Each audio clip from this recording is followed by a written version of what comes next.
2005 চনত গঢ়ি উঠা সাধাৰণ ৰাইজৰ জীৱিকাস্থলী পূব যমুনা গাঁও মাৰ্কেট মোমাইৰ ৰেকৰ্ড কৰিছে সাধাৰণ ৰাইজৰ জীৱিকাস্থলী।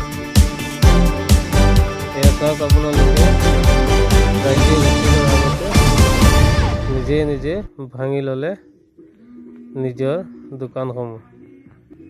এয়া আছিল পূব যমুনা গাঁও মাৰ্কেট, ৰাইজে নিজ হাতে ভাঙি ল'লে।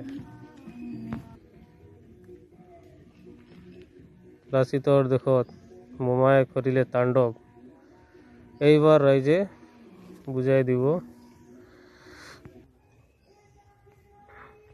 এইবাৰ ৰাইজে ক'ব দেশতকৈ মোমাই ডাঙৰ নহয়, কাৰণ মোমায়ে বাগিনহঁতৰ ঘৰ দুৱাৰ ভাঙি তহিলং কৰি আছে। গতিকে এইবাৰ মোমায়েক খবৰ ল'ব। আজি সাধাৰণ ৰাইজে এনেকুৱা সৰু সৰু দোকান পাট বনাই নিজৰ জীৱিকা অৰ্জন কৰিছিলে, আজি সেইবিলাক ভাঙি তহিলং কৰি আছে। ৰাইজে ভদ্ৰতা দেখুৱাই নিজ নিজ দায়িত্বত নিজৰ দোকান পাট ভাঙিছে।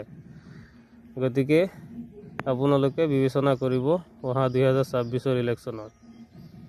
মোমাইহঁতে বাগিনহঁতৰ কথা চিন্তা কৰা নাই।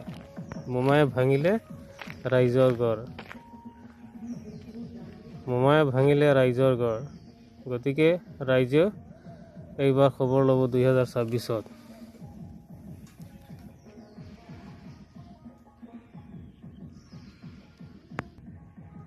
এই চৰকাৰখনে বাগিনহঁতক শান্তি দিয়া নাই।